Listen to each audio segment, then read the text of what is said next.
Assalomu alaykum. Studiyada Dilbar Vosiyeva. Azizlar, qo'limizdagi Ma'nolar xazinasi deb nomlangan kitobda O'zbek mumtoz adabiyotining asoschisi, buyuk shoir va mutafakkir Alisher Navoiyning G'aroyib us-Sig'ar devonidagi 650 ta g'azallar lug'ati, nasriy bayoni, sharh va izohlari yozilgan.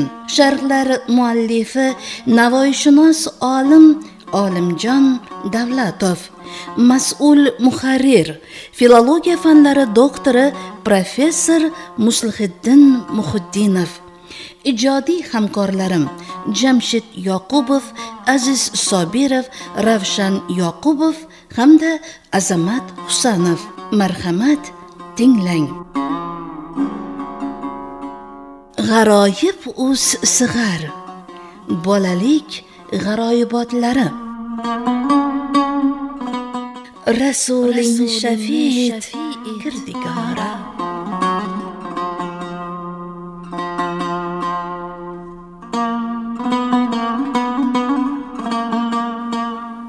Iloho, podshoho Kirdigora, sanga ochiq nihonu oshkora.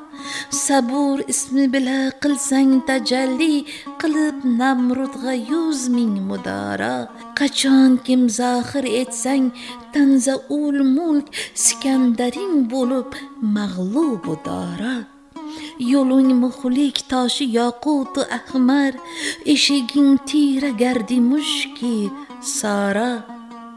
Suha bo'lsa shabistoningda toli, bo'lib nuru quyoshdek olamara.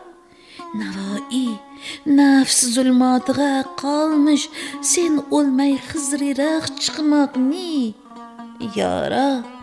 Qiyomatida gunohin af etariga Rasulingni shafi et Kirdigora. Qiyomatda gunohin af etarga Rasulingni shafi et Kirdigora.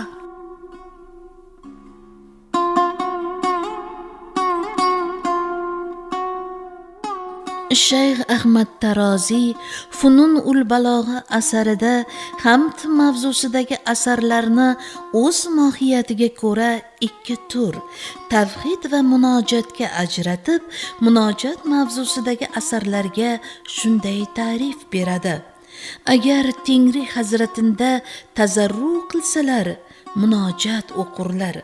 Tahlil qilayotganimiz ushbu g'azal munojat mavzusida bitilgan bo'lib, Sa'diy Sheroziyning Xavotim devonidagi mazkur g'azali bilan hamohang.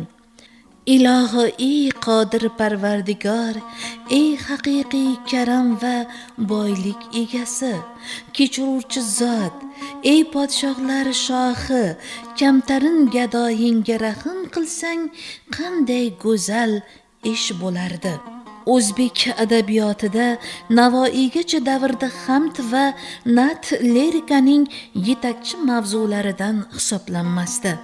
Asosan majoziy muhabbat tarannumidan iborat bo'lgan turkiy g'azalnavislik Navoiy tufayli mavzu doirasi ham kengayib, diniy, tasavvufiy, falsafiy, axloqiy motivlar ham lirikaning ushbu janriga moslashtirildi. Fors tojik adabiyotining yutuqlari ijodiy o'zlashtirilib, turkiy adabiyotida joriy etishga erishildi. Albatta, Navoiy Farsiy adabiyotga shakliy izdoshlikdan butkul voz kechib, an'anaviy mavzularni turkiy tilda yangi shakllarda ifoda eta olardi. Ammo turkiy tilning keng imkoniyatlarini amalda namoyon etish maqsadida Navoiy fors salaflari yaratgan g'azal qoliblari muayyan mavzu uchun tanlangan vazn va qofiyat tizimini saqlagan holda yangi ma'nolar va ifoda vositalari qo'llanilgan mutlaqo yangi asar yaratishga erishgan. Jumladan tatabbu qilingan Sa'diyning g'azali 14 baytdan iborat bo'lib, bunda talab va duo ohangi yetakchilik qiladi. Shoir Alloh taoloning bandasiga bergan iymon gavhari, hadsiz hisobsiz ne'matlari, anbiyo va avliyo haqqi hurmati gunohlarini af etib, xatolardan ko'z yumishini iltijo qiladi hamda Rasululloh shafoatidan umidvorligini izhor etib, gunoh va masiyatdan najot tilaydi. Navoiy esa tatabbu g'azali hajmini teng yarmiga qisqartiradi. Dastlabki baytda Allohning 3 sifati, ibodatga loyiq yagona zot iloh, butun olamning haqiqiy egasi podshoh al-Malik va yaratuvchisi Kirdigor, Rabb ekanligini bildiruvchi sifatlarini keltirgandan so'ng, uning nihoyatsiz ilmi oldida olamdagi jamiki maxfiy va oshkor narsalar ma'lum ekanligini hamd etadi. Keyingi baytda Asmaullohdan Sabur, o'ta sabrli ismini keltirib, talmih san'ati yordamida bu ismning mohiyatini ochib beradi. Ya'ni Namrud kabi xudolik da'vosini qiladiganlar aslida Alloh taoloning Sabur ismining tajallisi tufayli vaqtinchalik qudrat va azamatga ega bo'lib, Xudoning amridan bo'yin tovlashlari nisbiy tushuncha kasb etishi, osiylik ham o'z mohiyatiga ko'ra Allohning irodasi va ixtiyori tufayli sodir bo'lishi, eng go'zal sabr egasi ham Alloh taolo bo'lib, inson bu ismdan imkoni boricha nasibador bo'lishi lozimligini o'qtiradi.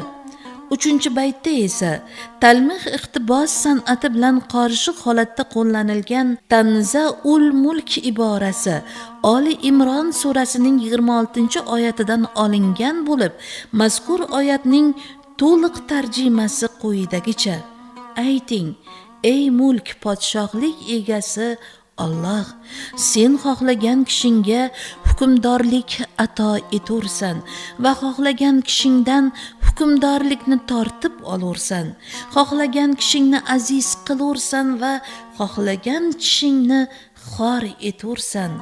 Ezgulik sening qo'lingdadir. Albatta, sen hamma narsaga qodir zotdirsan.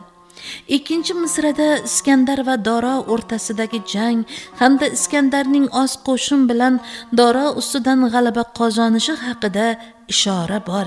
1-misrada iqtibos qilingan oyat Iskandar va Doro o'rtasidagi jang munosabati bilan nozil bo'lmagan, ammo dunyodagi jamiki hodisalar xoh u Qur'on nozil bo'lishidan oldingi o'tmishda sodir bo'lgan bo'lsin, xoh vahiy eshiklari yopilgandan keyin amalga oshgan bo'lsin, bundan qat'iy nazar Qur'ondagi ilohiy hukmlar asosida voqelikka aylanishi, Qur'onda zikr etilgan voqealar mushriklar aytgani kabi asotiri avvalin yig'indisi emas, ya'ni o'tmishdagi rivoyatlar yig'indisi emas, balki ibrat va tiriklikning doimiy dasturul amali ekanligiga Navoiy har qanday shubha va gumondan xoli e'tiqod bilan qaragan va buni o'z asarlarida turli yo'sinda izhor etgan.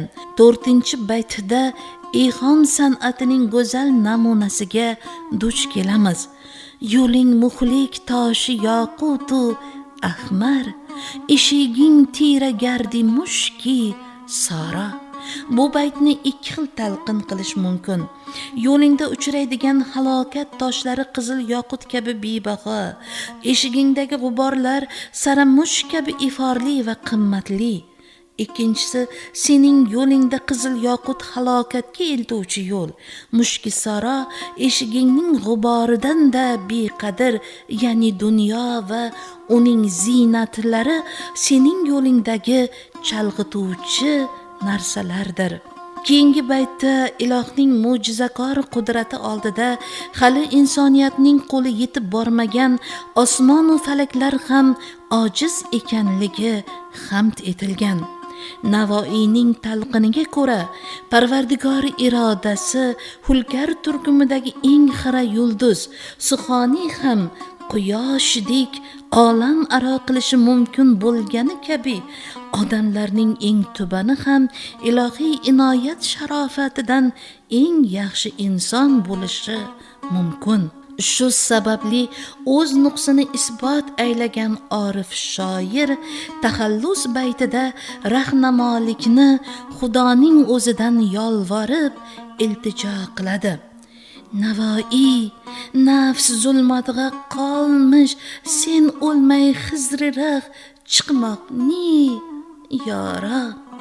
Oxirgi baytida Rasululloh sallallohu alayhi vasallamning shafoatidan umidvorligini, bu shafoat Allohning izni va ixtiyori tufayli sodir bo'lishini aytib, g'azalga yakun yasaydi. Tahlillarni umumlashtirib shunday xulosaga kelish mumkinki, Navoiyning Sa'diy Sheroziydan ta'sirlanishi g'azal qolibini tanlashda namoyon bo'ladi.